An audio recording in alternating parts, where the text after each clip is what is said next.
Perhatian, PDKT online akan dimulai beberapa saat lagi. Mari siapkan hati kita untuk memuji dan menyembah Tuhan.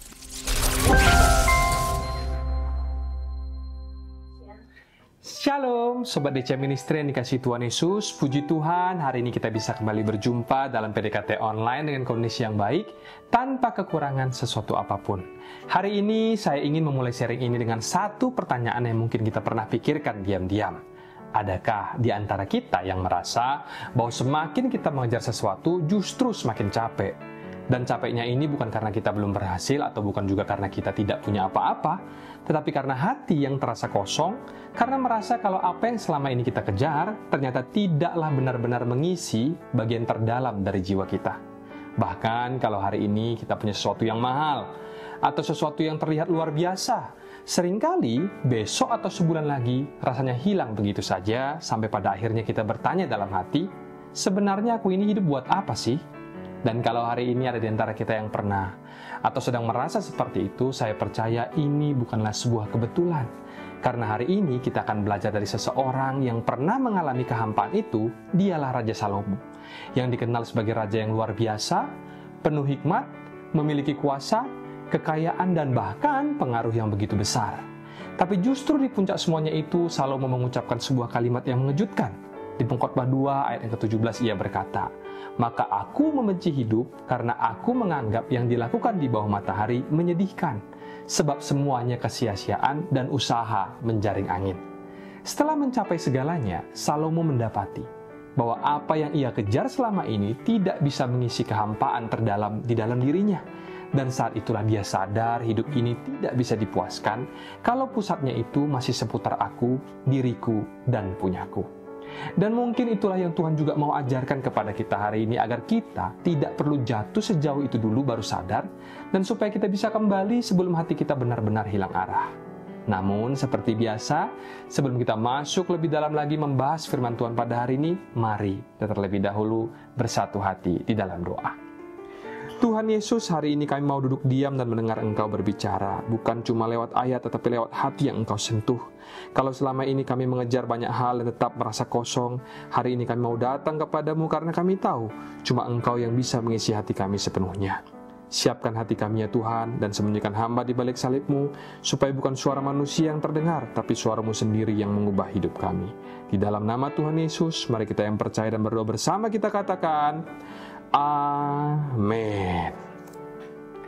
Shalom, menyapa kembali Bapak Ibu, Saudara-saudariku sekalian, Sobat DC Ministry dimanapun berada. Sharing kita pada hari ini saya berjudul, Saat Hidup Tak Lagi Tentang Aku, Barulah Yang Sia-Sia Menjadi Bermakna. Kali ini kita akan melihat sebuah kitab yang ditulis oleh Raja Salomo, seorang raja besar yang pernah berdiri di puncak kejayaan. Namun di balik semua pencapaian dan kejayaannya itu, Salomo pernah menyimpang dari jalan Tuhan, karena jatuh dalam kompromi, terutama lewat hubungannya dengan perempuan asing yang menjauhkan hatinya daripada Allah. Tapi di akhir hidupnya, Salomo tersadar, ia bertobat. Dan dari perenungan hidupnya yang sangat mendalam, lahirlah kitab Pengkhotbah, sebuah kitab yang penuh kejujuran, kegetiran, dan hikmat yang lahir dari luka. Sungguh merupakan anugerah yang luar biasa ketika seseorang seperti Salomo dengan kuasa dan kekayaan sebesar itu masih bisa kembali sadar dan juga bertobat. Dan ia menuliskan bagian daripada hidupnya ini sebagai kesaksian dan juga sebagai peringatan bagi kita semua, jangan sampai hidup ini dijalani dengan sia-sia. Ayat-ayat yang kita baca berikut ini muncul bukan karena Salomo kehilangan semua yang ia punya, tapi justru karena dia pernah punya segalanya, tapi justru karena ia pernah punya segalanya, tapi tetap merasa kosong. Mari kita buka bersama Pengkhotbah 2 ayat ke-17 sampai 26. Di ayat yang ke-17 Salomo berkata, "Oleh sebab itu aku membenci hidup karena aku menganggap menyusahkan apa yang dilakukan di bawah matahari. Sebab segala sesuatu adalah kesia-siaan dan usaha menjaring angin." Kalimat-kalimat ini keluar dari hati seseorang yang sedang benar-benar muak dengan dunia. Bukan karena dia gagal menikmatinya, tapi justru karena dia sudah terlalu dalam menjalaninya dan tetap tidak menemukan makna. Salomo pernah berada di puncak segalanya, kenikmatan, kuasa, bahkan juga dosa. Tapi di tengah semua itu dia akhirnya sadar semua yang ia kejar tidak satupun benar-benar bisa mengisi kekosongan di dalam jiwanya. Dan yang paling berbahaya dari dosa adalah ini. Dosa itu nikmat, tapi semakin dinikmati, semakin menjerat. Dan ketika kita sadar, kita sudah terlalu jauh, bahkan tidak tahu lagi bagaimana caranya kembali. Kita pikir masih bisa kendalikan, tapi tiba-tiba, seperti layaknya layangan yang putus, kita tersadar kita sudah melayang terlalu jauh. Alkitab berkata dalam Yakobus, apabila keinginan itu dibuahi, ia melahirkan dosa. Dan dosa yang matang membuahkan maut. Tapi Salomo bersyukur, karena dia bisa sadar sebelum semuanya terlambat. Dia bukan kehilangan nafsu, tapi dia kehilangan selera. Dan saat selera itu hilang, dia mulai merindukan Tuhan yang dulu dia pernah tinggalkan di masa mudanya. Jadi ayat ini bukan sekedar kalimat pesimis, tapi ini adalah jeritan jiwa dari seseorang yang sudah terlalu jauh dan akhirnya sadar. Dan yang luar biasa adalah Salomo bisa kembali. Padahal dengan posisi dan segala yang ia miliki, sangat sedikit orang yang bisa kembali. Dan Salomo menulis ini bukan supaya kita mengagumi kisahnya, tapi supaya kita ingat, dunia bisa memberi rasa, tapi tidak memberi makna. Dan ketika semuanya usaha yang tersisa hanyalah kesia-siaan. Lalu di ayat 18 Salomo melanjutkan, aku membenci segala usaha yang kulakukan dengan jeripayah di bawah matahari, sebab aku harus meninggalkannya kepada orang yang datang sesudah aku. Pertanyaannya, pernahkah kita berpikir untuk apa semua jeripayah yang kita lakukan hari ini? Apakah kita sedang membangun sesuatu yang benar-benar bernilai kekal atau hanya menumpuk hal-hal yang satu hari nanti akan kita tinggalkan? Ini bukanlah berarti kita tidak boleh bekerja, menabung, ataupun berjuang. Dan tentu bukanlah alasan untuk bermalas-malasan lalu menyalahkan Tuhan di saat kekurangan. Bukan. Tetapi, pertanyaan yang Salomo lemparkan kepada hati kita adalah apakah jeripayah kita punya tujuan yang lebih tinggi dari sekedar untuk diri kita sendiri? Karena kalau hari-hari ini kita hanya bekerja tanpa arah ilahi, sebanyak apapun yang kita kumpulkan tidak akan pernah benar-benar mengisi kekosongan hati kita. Bahkan bisa saja justru semakin mengosongkan jiwa kita. Salomo di ayat 19 lanjut berkata, dan siapakah yang mengetahui apakah orang itu berhikmat atau bodoh? Meskipun demikian, ia akan berkuasa atas segala usaha yang kulakukan. Salomo di sini tidak sekedar berbicara soal warisan, tapi tentang realita pahit yang sulit diterima, bahwa semua yang kita bangun hari ini suatu saat akan kita tinggalkan. Dan kita tidak pernah tahu ke tangan siapa semuanya akan jatuh. Misalnya, ada seseorang yang telah menghabiskan seluruh hidupnya membangun bisnis dari nol. Lembur siang malam, menahan lapar demi impian, bahkan sampai mengorbankan waktu bersama keluarga. Lalu di akhir hidupnya, bisnis itu diwariskan ke generasi berikutnya. Tapi, siapa yang tahu apakah orang setelahnya akan menghargai dan melanjutkan perjuangan itu dengan integritas? Atau justru malah akan menghamburkan di dalam waktu sekejap? Bukankah kita sering melihat kisah seperti itu? Kekayaan yang dikumpulkan seumur hidup bisa habis hanya dalam waktu 5 tahun oleh tangan-tangan yang tidak tahu nilainya, karena mereka tidak pernah merasakan beratnya perjuangan di balik itu semua. Itulah yang Salomo rasakan. Kurang lebih dia berkata, aku yang lelah, aku yang kerja, tapi aku nggak tahu ujungnya semua ini akan jatuh ke tangan siapa. Lalu di ayat 20-21 Salomo berkata, dengan demikian aku mulai putus asa terhadap segala usaha yang kulakukan dengan jerih payah di bawah matahari. Sebab kalau ada orang yang berlelah-lelah dengan hikmat, pengetahuan dan kecakapan, maka ia harus meninggalkan bahagiannya kepada orang yang tidak berlelah-lelah untuk itu. Ini pun kesia-siaan dan kemalangan yang besar. Salomo mulai merasa putus asa karena apa yang ia bangun dengan hikmat, pengetahuan dan kecakapan, semua itu akhirnya harus ditinggalkan. Dan belum tentu orang yang kemudian menerima itu bisa menghargainya. Lalu di ayat yang berikutnya ia mengajukan pertanyaan reflektif. Apakah faedahnya yang diperoleh manusia dari segala usaha yang dilakukannya dengan jerih payah dan dari keinginan hatinya? Sebuah pertanyaan yang kelihatannya sederhana, tapi kalau direnungkan, bisa sangat menusuk.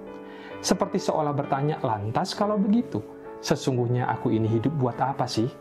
Dan mungkin ada di antara kita yang hari ini juga sedang bertanya hal yang sama. Karena terus terang ini bukanlah pertanyaan yang ringan. Kadang saat pertanyaan itu muncul, hati kita terasa kosong, arah kita jadi kabur, dan hidup yang sibuk terasa jadi hampa. Karena seberapapun kerasnya kita berusaha, seberapa banyaknya pun kita kumpulkan, tetap saja ada bagian dalam hati yang terasa hilang. Tapi dengarkan baik-baik hal ini saudaraku, Tuhan tidak ingin kita berhenti di titik gelap itu. Dia tidak ingin kita menyerah di tengah kehampaan. Lewat firman hari ini Tuhan ingin kita sadar bahwa hidup ini bukanlah soal seberapa banyak yang kita kerjakan, tapi soal seberapa dalam kita tahu untuk siapa semua ini kita lakukan. Apakah untuk Tuhan atau untuk diri sendiri. Kemudian di ayat 23 Salomo menuliskan seluruh hidupnya penuh kesedihan dan pekerjaannya penuh kesusahan hati. Bahkan pada malam hari hatinya tidak tentram. Ini pun sia-sia. Salomo sedang menggambarkan sebuah realita, banyak orang hidup penuh dengan beban dan tidak bisa benar-benar tenang. Dan ternyata itu tidak hanya dialami orang miskin. Orang kaya pun seringkali tidak bisa tidur. Kenapa? Karena banyak orang yang mau persen dari dia.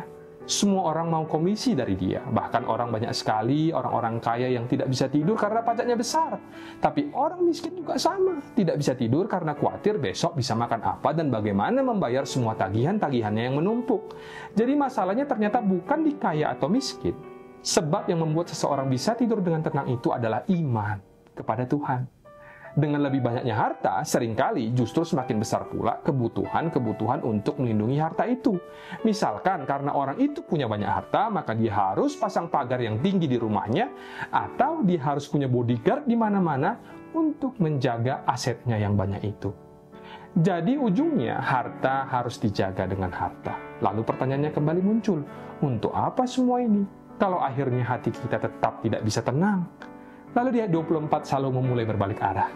Ia berkata, tak ada yang lebih baik bagi manusia daripada makan dan minum dan bersenang-senang dalam jerih payahnya.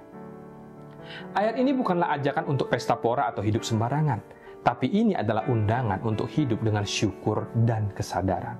Salomo sedang menunjukkan bahwa kenikmatan sejati bukanlah soal seberapa besar yang kita punya, tapi seberapa dalam kita mampu mensyukuri dan menikmati hasil jerih payah kita tanpa dikejar oleh ambisi dan ketamakan yang tidak berujung. Pada zaman Salomo saat itu, konsep hidup kekal belum sejelas seperti yang diajarkan Yesus di Perjanjian Baru. Namun, lewat perenungan panjangnya, kita bisa melihat bahwa Salomo mulai menyadari kalau hidup ini hanya bisa benar-benar dinikmati saat dijalani bersama dengan Tuhan. Itulah isi ayat 25. Karena siapa dapat makan dan merasakan kenikmatan di luar dia? Artinya, kita boleh makan, minum, punya rumah, kendaraan, bahkan mengejar impian, tapi semua itu tidak akan benar-benar terasa nikmat kalau kita jauh daripada Tuhan. Mobil baru, sepatu baru, gadget terbaru mungkin bisa bikin kita greget setidaknya selama 2 ataupun 3 minggu. Tapi setelah itu bisa jadi biasa lagi, sudah hilang rasa senangnya, sudah tidak ada lagi adrenalinnya atau rasa spesialnya. Banyak orang hari ini hidup hanya untuk beli, tapi tetap merasa tidak puas. Yang lucunya, orang yang nggak bisa beli pun juga sama. Mereka merasa tidak puas karena tidak mampu beli apa yang mereka inginkan. Jadi yang punya segalanya tadi terus-menerus menginginkan yang lebih, sementara yang tidak punya terus-menerus merasa kurang. Sampai akhirnya semuanya bertanya hal yang sama, kenapa ya hati ini tetap kosong? Dan jawabannya adalah ini, karena manusia memang tidak diciptakan hanya untuk memiliki benda, tapi manusia diciptakan untuk hidup dengan makna. Dan makna itu hanya bisa ditemukan saat kita tahu siapa kita, kenapa kita ada di sini, dan untuk siapa kita hidup. Salomo menutup pasal 2 ini di ayat 26 dengan berkata, karena kepada orang yang dikenannya, ia mengaruniakan hikmat, pengetahuan, dan kesukaan. Yang artinya, bukan orang yang paling kaya yang paling puas, bukan juga orang yang paling pintar yang paling tenang, tetapi orang yang hidupnya dikenan oleh Tuhan, yang mencari Tuhan, yang mengandalkan Tuhan, merekalah yang menerima hikmat, pengertian, dan sukacita sejati. Ada amin, saudaraku? Sekarang kita lompat ke bagian yang berikutnya, inti dari perenungan Salomo di Pengkhotbah pasal 3 ayat 11-15. Bagaimana sesuatu yang awalnya terasa sia-sia bisa berubah menjadi bermakna. Mari kita mulai dari ayat 11. Di sana Salomo menulis, ia membuat segala sesuatu indah pada waktunya. Bahkan ia memberikan kekekalan dalam hati mereka. Tetapi manusia tidak dapat menyelami pekerjaan yang dilakukan Allah dari awal sampai akhir. Disinilah Salomo mulai menemukan terang bahwa di balik semua yang sia-sia, ternyata Tuhan tetap sedang menenun keindahan.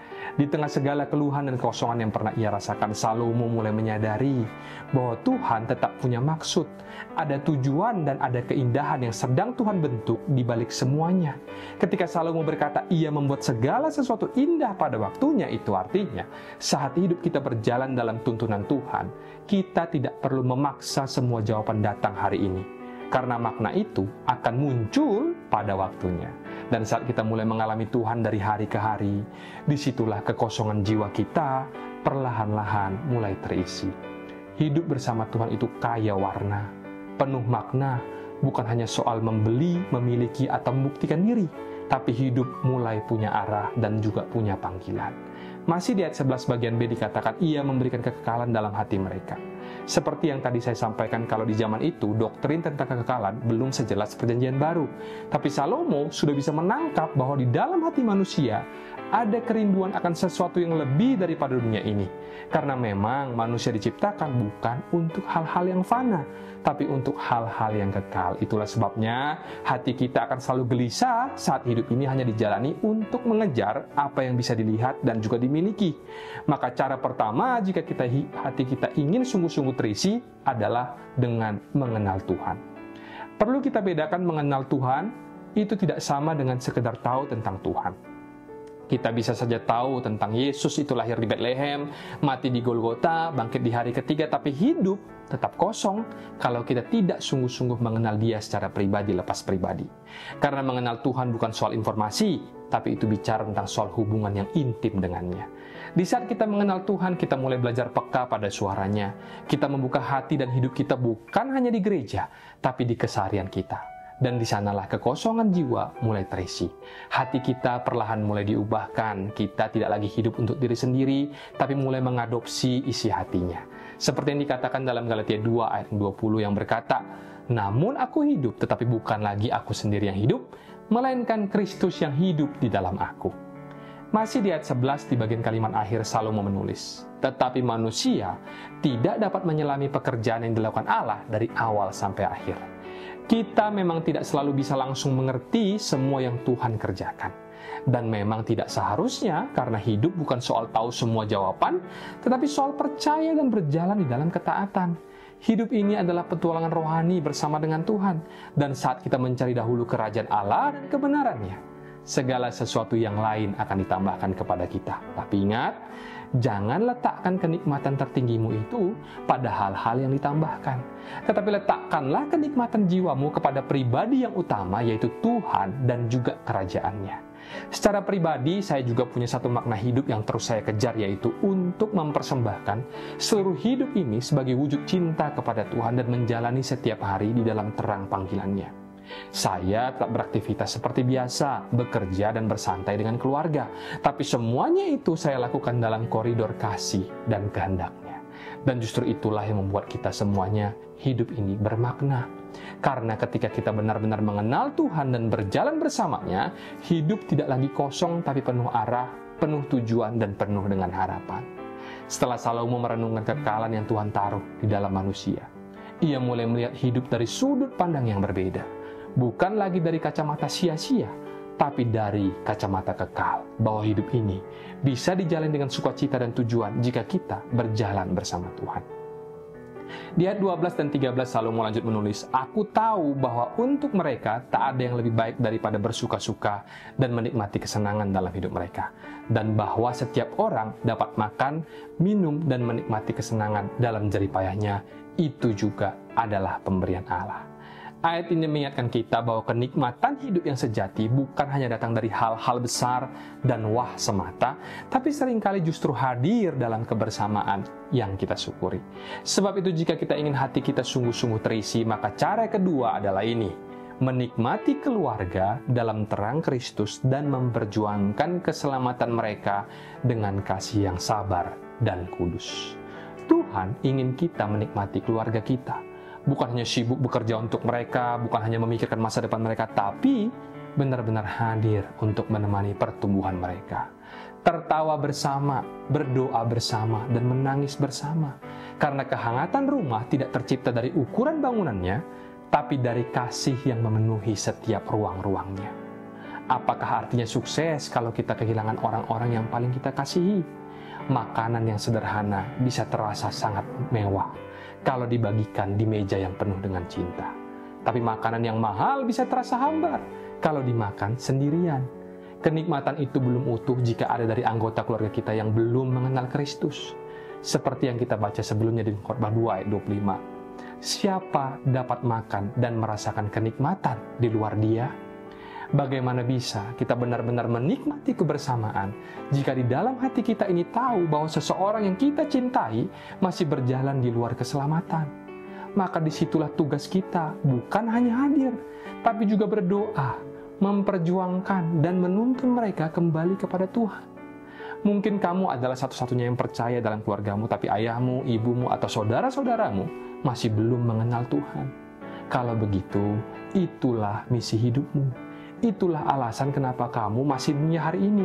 Jadi jika hari ini kamu bertanya, hidupku ini untuk apa? Mungkin jawabannya ada pada orang-orang yang kamu cintai, tapi belum mengenal Tuhan. Maka dari itu nikmati keluargamu dan usahakan keselamatan mereka. Tentu saja ini bukanlah tugas yang ringan. Tapi justru karena tidak ringan, itulah yang membuatnya paling bermakna. Karena kasih sejati bukan hanya memeluk, tapi juga menuntun mereka kembali ke jalan keselamatan. Meskipun kadang sering dianggap sok suci, terlalu fanatik, atau dianggap merusak kenyamanan. Tapi jangan kecil hati, karena bahkan Yesus pun, seperti yang tertulis dalam Yohanes 1 ayat 11, Ia datang kepada milik kepunyaannya, tetapi orang-orang kepunyaan itu tidak menerimanya. Kalau Tuhan Yesus saja ditolak oleh orang-orang yang paling dekat dengannya, maka jangan heran kalau kita pun mengalami hal yang sama. Tapi seperti Yesus yang tetap datang, kita pun tetap dipanggil untuk tinggal dan menuntun dengan kasih yang sabar dan setia.